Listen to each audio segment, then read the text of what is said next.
They'll run up into somebody's face like they gonna knock them down. Yeah. And he And it said, stopped real I hard. wanted to call her a jive turkey. I started screaming. You jive You turkey. jive turkey? That's how you jack Right. somebody up in the 70s. You was cussing them out. You call them a jive Yeah. turkey. Yeah. She Let probably me. that lady done I, lost I it. forgot last time I was with you. She is like She that. is I a little. forgot. Got I ain't about a been here a screw or while. You two. know what I'm saying? Forgot. Bro, and you and Bailey, like, you don't know it. I told Bailey I did, but y'all, you've been observed. I've seen you, man. And so yeah, like, I'll be in my room somewhere, just right there in the moment, and she'll come in there, and she'll say something, and y'all say something, and like I said, Victoria was like a direct order, like in the military, like some stuff you just in the up. And this is where you get to be like delusional as fuck. And it's cute. Just to say it out loud and just listen to yourself dream about your life and fantasize. You know what I'm saying? Yeah. All right, here we go.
We came to the beach this morning, right before the sun came up, and we journaled on the beach.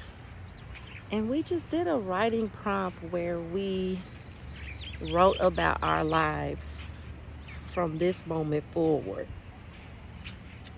And so since that's a way to manifest things into your life is by writing it down and making it plain and then talking to God about it.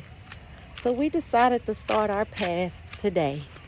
And everything that happened in the past from today beyond is no longer relevant, right? The past can never come to you again. Just as well as the future will never come to you either. You only always have this moment. So make this moment your past, starting today. And write a new story for yourself. Come out of the mindset of being a victim and he did this and she did that. And just start over. Start a brand new life from today. So we decided to write about what had already happened in our lives and what our lives look like today and what they ended up looking like in the future.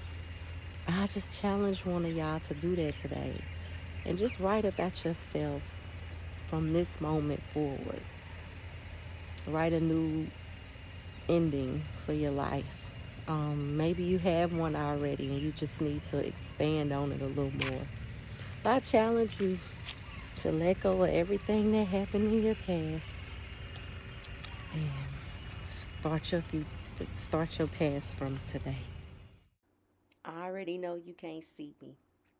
This is just me coming home, wanting to sit in my car for a moment before I hopped out. And I decided to record my thoughts. So don't try to see me. Just listen. It's like 9 o'clock at night, y'all. And I just got home. I ain't went upstairs yet, but me and my coworkers went to go see Fast and Furious 10. It was really good. And I was on my way home, and my coworker was like, "Text me when you get home." And I just thought that that just touched me so much because of of what that means. Like that, if somebody tell you, "Let me know when you make it home," like that means a lot. I don't know how y'all feel about that, but for me, somebody say, "Let me know when you get home," oh man, that in my mind, you love me. Because when I say it to somebody and I'm like, "Let me know when you make it home," I really love you. I really care about you. And I really want to know if you got home safely. Like, so they already know it's almost time for me to leave, so we was talking about that, and I was like, I'm gonna put my 2-week notice in this week. I go back to work tomorrow. I've been off since Saturday, and tomorrow is Wednesday, so I work Wednesday, Thursday, Friday, Saturday again, and then I'm off Sunday. But yeah, so my 2-week notice I'm gonna put it in on Friday, and then I'm gonna have 2 more weeks of work left. And yeah, so I was just reflecting on that, and I was just like, man, I started working there last August, and it'll be June when I leave, so I'm 2 months shy of a year. And when I first got there, I was just so like, oh man, I ain't never been to a place or work somewhere where I'm the only Black woman and just Black person. And then to be on an island where it's like 1% Black. And then, so I don't even really get to see that many Black people anyway. And I talk about that a lot, but it's really prevalent over here. And it's like really in your face when you get here, and then you just got to get used to it. But, they really hadn't been around a Black person either. So, me infiltrating they little clique that they had, they really let me know I was not one of them. But as time went on and they got to know me and they stared at me and they asked me questions and they talked about me and they did whatever they needed to do, and then they accepted me. And it was just like, I'm going to be here regardless. I don't have to be nobody's friend. But I am who I am too. And it's just hard for people not to like me anyway, because I know I'm a light, and I attract everybody to me, whether they got good intentions or bad. And so, that's just how it has been throughout my life. So after a while, I mean, it was inevitable. And now everybody likes me at work so much. And, they all done grew on me. And each one of the ladies there, it's just crazy. Then my coworker, Alvin, we always kicking it somewhere, doing something. And so, 3-4 of us got together tonight and decided to watch a movie. And like I said, one of them texted me and was like, "Let me know when you get home." And I was just like, damn, man, it's gonna be a trip leaving. I'm never gonna forget working with them, all the Filipino ladies, and being the only Black girl there. But we be having fun and cutting up and laughing and getting our work done, you know what I'm saying? But it really is cool to know, I don't want to use the term friend loosely.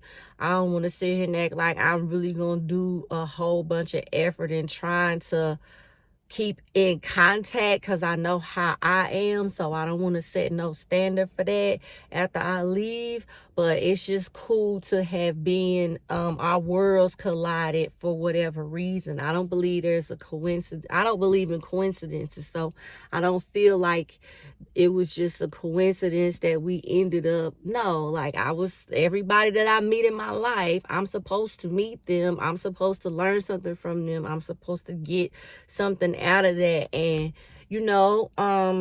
that was just what it was. So I don't feel like I have to drag any of that out. They all on Facebook and I'm not. So I mean, we'll have each other's numbers. Some of us got each other's numbers. I just got one of their numbers tonight, and I've been working there almost a year, and we exchanged numbers tonight. So, we took a lot of pictures, and it's just cool, something that I'll be reflecting on. I'll be putting pictures, taking pictures and video in my Snapchat still. And so a year from now, all of that'll be coming up, and I'll just be able to look back on where I was a year ago today. So I just feel like these next 2 weeks are gonna fly by, and I already started packing up stuff and just going through things that I don't want to take with me right away, things that I want to mail to myself, and things that I just don't want at all. So I did that last night, and it was just like, damn, like, I'm feeling pulled between two worlds, and it's like I'm reaching for this new beginning, and then I gotta like let go of this one. So I just find myself in the middle of this major transition that's about to happen in my life, and I just had one happen, a year ago when I came over here, and I left everything behind and just let it fall to the wayside, my whole life basically. And I came out here and just was like, what am I like, how did it happen? I still like be like, damn, I really just moved to Maui. Like, that was never a plan. And so I just surrendered and let God do what he was going to do with me while I've been out here. And it's been beautiful. So knowing that it's time to close this chapter, and just having been here is me closing like a life of that was prior to me coming. So basically not just last year, but just years, probably 7 years worth of things that I needed to close up, have come to an end. And I've already grieved a lot of that stuff and just did the work and sat with myself and did all of that before I came over here. And then me coming over here and being physically separated from everything in Kentucky really solidified that chapter was over, and it's time to go. Like, God gave the people in Israel time to grieve Moses when Moses died, but then he was like, you know what, all right, y'all grieve him, let's go. Like, that's enough grief, that's enough grieving. Like, we moving on. Like, y'all got y'all new leader, we got things to do, like, let's go. So he took me out of bondage, and he brought me over here, and I was in my little wilderness out here in Maui for a year, and it's time for me to go to my promised land. And I don't feel like it's just gonna be like, boom, you gonna get there and you just, you know what I'm saying? But I do really feel like this next chapter in my life is going to be so much different and so much better and so much more peaceful, and no more chaos and no more confusion and all of that going on that was happening in my mind and then playing out in my reality. Moving forward, it'll just, my mind is so different that I'm not going to create those types of people.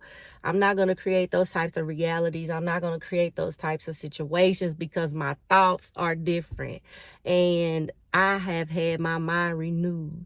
And so as a man thinketh, so is he. And I really, really understand that if I never had before, how much a thought can create a reality. So I'm really interested in seeing how all the tools that I have been equipped with are going to come into play in my life. And I feel like I have been sheltered here because I haven't been around anybody for real but my coworkers and then my daughter. And so I haven't been triggered or shown what my triggers are. And I just don't think that triggers just go away. But if you do have any, no, let me say this.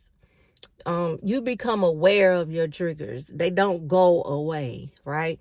You learn how, when you are triggered, you have tools and how to deal with your triggers. It ain't nobody else's responsibility to walk around eggshells for you because you don't know how to handle your emotions and you don't know how to handle yourself when you're triggered. Though that's all your responsibility. It is not no she made me mad, he made me do this, and she disrespected me and he did.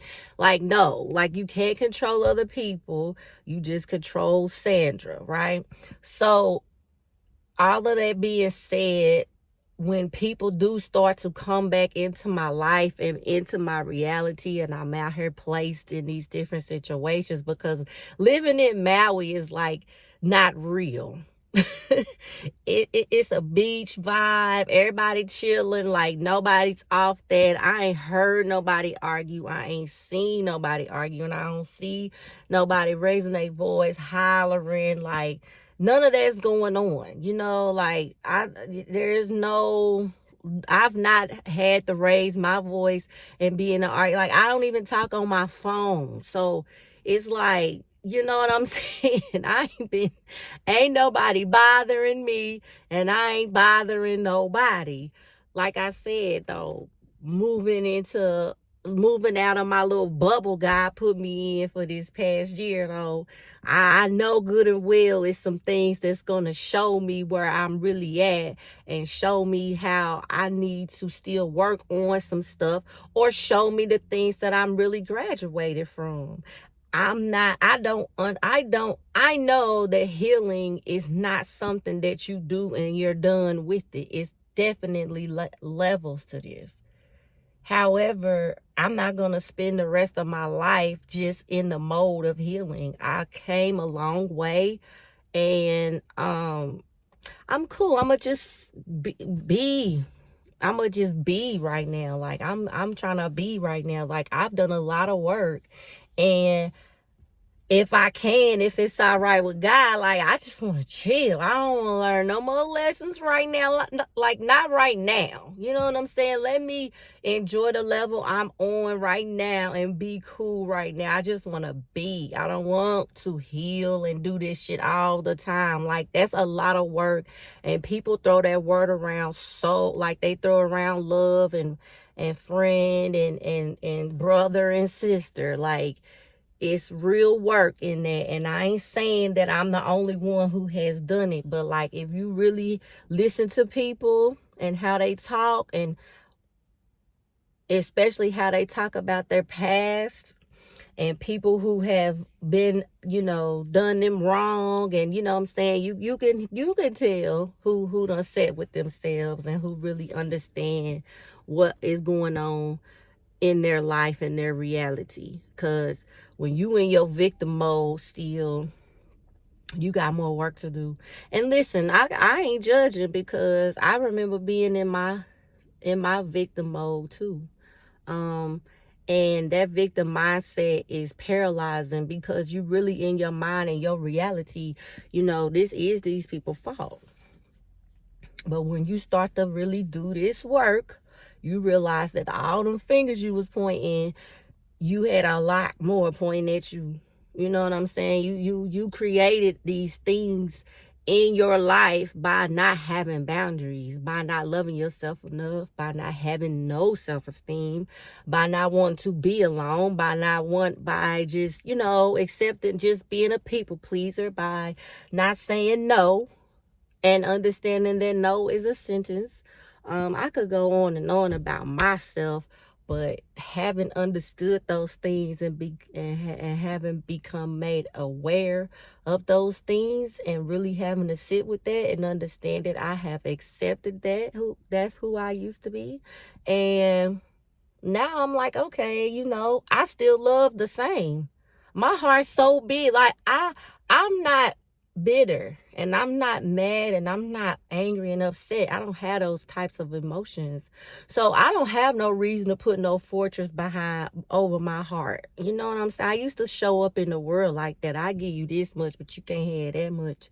And even my little bit of my heart was a lie, because I just love real big. That's what I do. And that's anybody. You know, it doesn't have to just be a significant other. I'm talking about if I call you my friend, I'm dumb out here about you. You know, now, no, I probably ain't going head first about nobody, and that's not because I don't love them. It's because now I love me more, and so now I don't pour from my cup. I pour from my, you know, my saucer. So if I have a saucer and I put my cup on top, and my cup is so full that it's running over and leaking into the saucer, you can have that. Pour that over in there to you. But baby, my cup stays full this time. I used to be running off of a empty cup, or have a little bit in my cup that I'm trying to hold on to. But if you needed some, yeah, what? You ain't got to ask twice. I'm coming. And I'll give you half of my cup, and I'll keep a little bit. You know what I'm saying? I'll give me some later. And then I didn't even have people around me who could pour into me, who could really see me. You know, they'll say they love me and this and that, but they couldn't even see me. So it's like, no, never, never again. Never again. I am now understanding that I had myself so far down on the list. If I was even on the list, I was so far down the list. So now, you know, like I said, I ain't loving nobody no less. It's just that as long as I am full and overflowing, of course, you know what I'm saying? But I'm not pouring from my cup.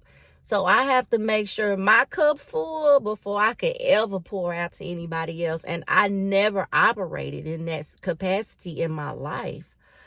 I was such a people pleaser. I had such a hard time saying no, and just letting that be a sentence. So I don't know how I got off into that.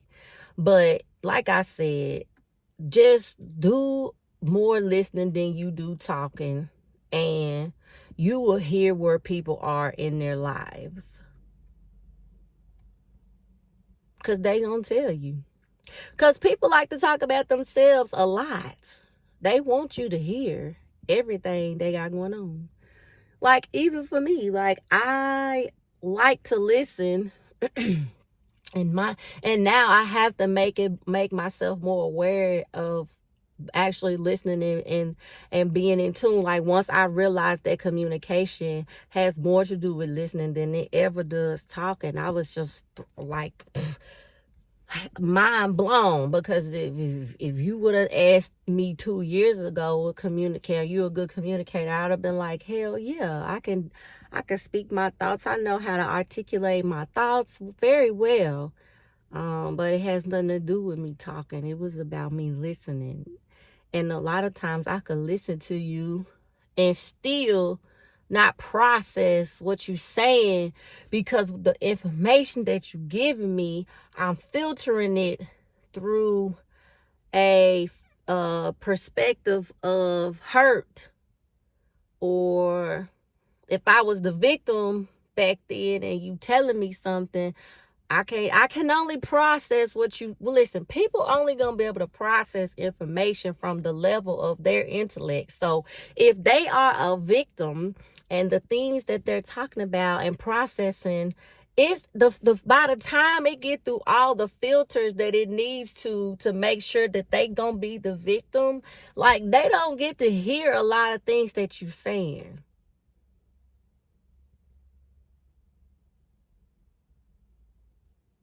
So there's that. And it's not because they don't want to hear, and it's just that they so busy needing to be the victim, because they have been done wrong. And I was done wrong by in a lot of different situations. I really was. But when I stepped back and looked at the broader picture of how did you even get in these situations anyway, for these things to happen, and realized that there were no stops put in place. Like, there were no stop signs. They might have been little speed bumps, but there was no hard stops put in place. So that's how come that happened to me. So now when you want to talk to me, I can't even listen to you because I feel like I ain't being listened to. Don't nobody hear me. Don't nobody see me. You know what I'm saying? But I can listen and pick up the phone and go running over here. And if you need this, I'm over there. Like, ooh, that is a terrible mindset to be in. And it's kind of yucky, you know, and I'm just so happy that I'm not in that. I'm not in that space no more. But I understand what it is to be in that space. And the only way you ever could get out of that type of space where you attracting people who will treat you like you are, you know, like you don't matter, is because you yourself, you don't think you matter. So whatever you think in your mind, you're going to attract that reality to you. So when people come around you and they treat you like this, you got to really evaluate, how do you treat yourself?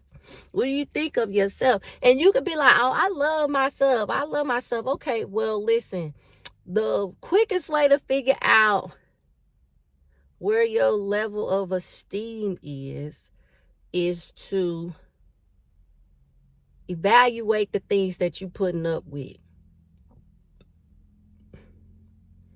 What are you putting up with? Are you putting up with abuse? Are you putting up with lying, cheating?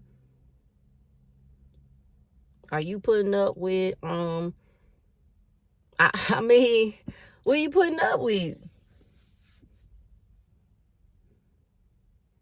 The only way you're gonna figure out what your self-esteem is set at is when you sit back and you really see what you're putting up with. That's where your self-esteem is. Because I never thought I had an issue with self-esteem, but I look at all my relationships and I had an issue with it the whole time, and it just got worse. It went from cheating to I'm married, and I'm just now telling you to, like, just flat out abuse. And going back to all of it. I went back to all of it for years. Like, I dealt with everybody that I was with for years. So it don't have nothing to do with looks and how well you dress and how well you put an outfit together, how good you smell, how well traveled you are, how much water you drink, go to the gym, could run. No, had nothing to do with that. And I thought because I had all of that, I'm very independent, take care of everything I need to take care of, raise 2 kids by myself. Like, no. Your self-esteem on the ground, though, baby. Like, the bar is in hell. And the people that you're dealing with had the nerve to think that they was really like, though, first of all, you allowed them to think that they was. Anyway, it was just eye-opening, to say the least, to realize that your self-esteem is low, it's trash. And can't nobody validate you enough to pull it up. You got to do that work on your own.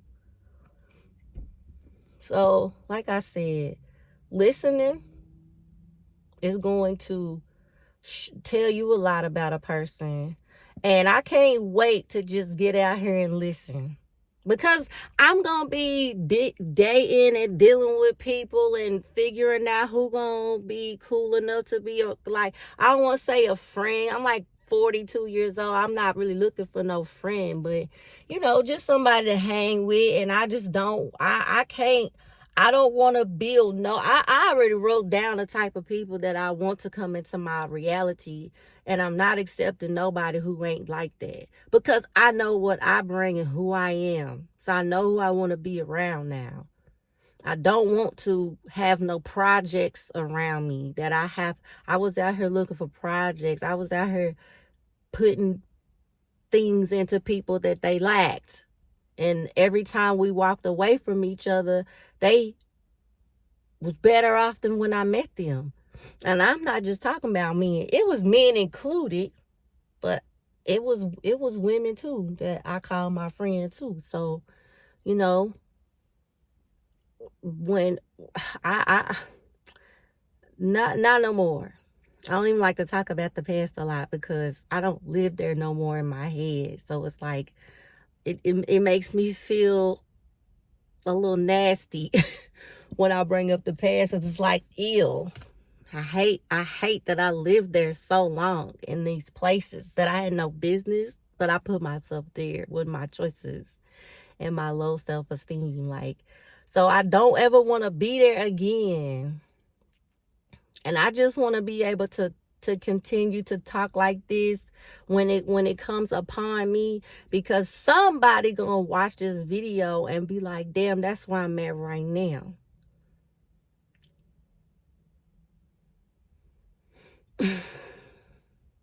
And when the student is ready, the teacher will appear. Promise you that. I was ready.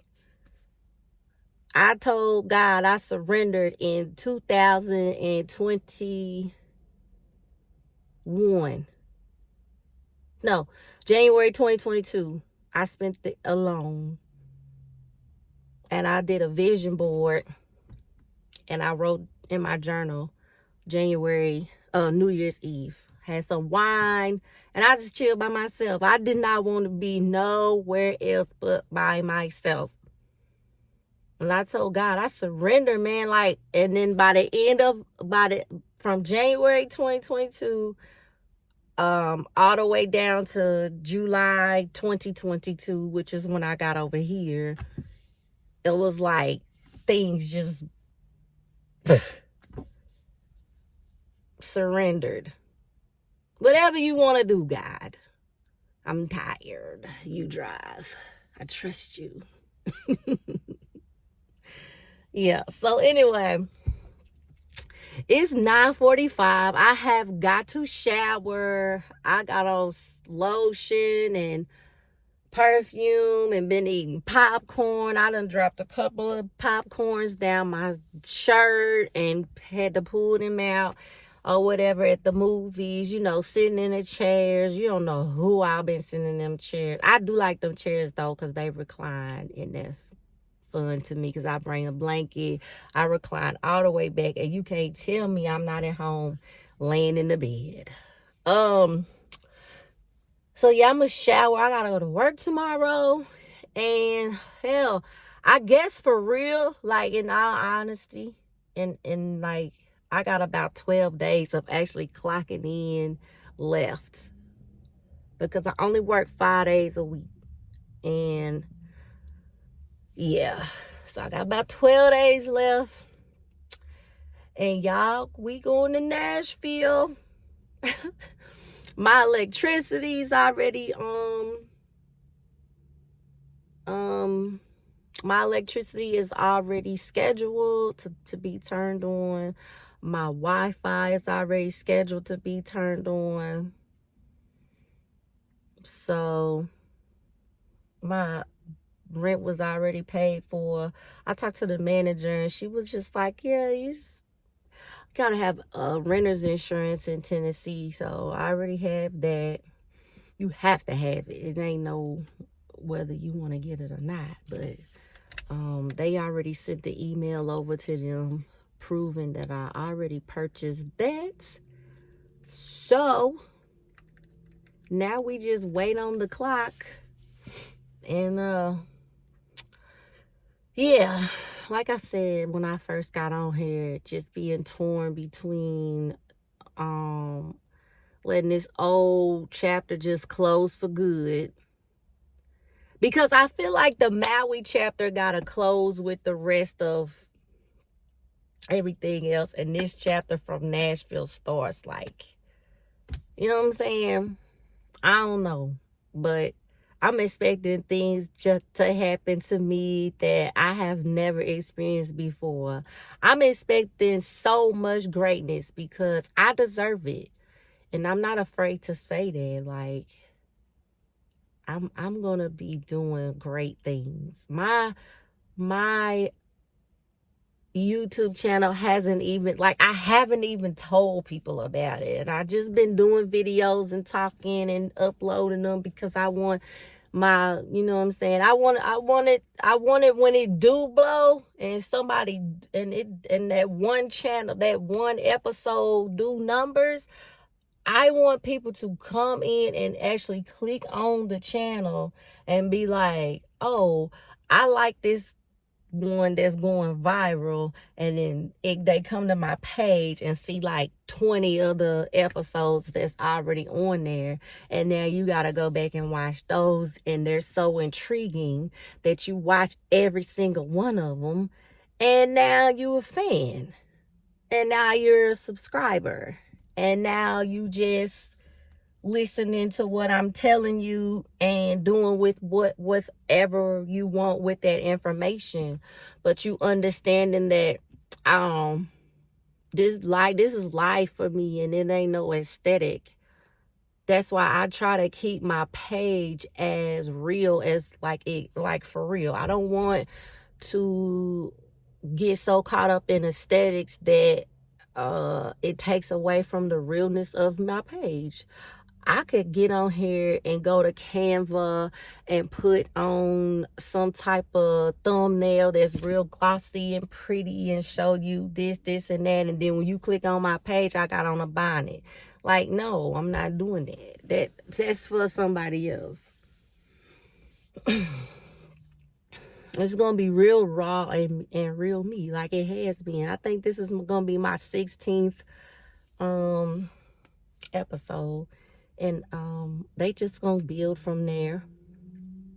I'm a rookie in this. I've only been doing this since February. It's just June, March. I got every week for the last 16 weeks or something. Like, I ain't got no kind of pressure on myself behind this. I like doing it. And so it's just gonna be something that I like to do. And I'm gonna upload it every week until whatever happens. But I want God to see that I'm for real about it. So I'm going to do the works, like I said, and combine it with my faith and let him take this wherever it's supposed to go. I'm just going to upload it. Anyway, it's going on 10 o'clock, way past my bedtime. So I'm about to go shower and wrap this day up. Today don't owe me nothing. It was beautiful, and I'm grateful for it. And I will catch y'all somewhere else later on down the week. Good night.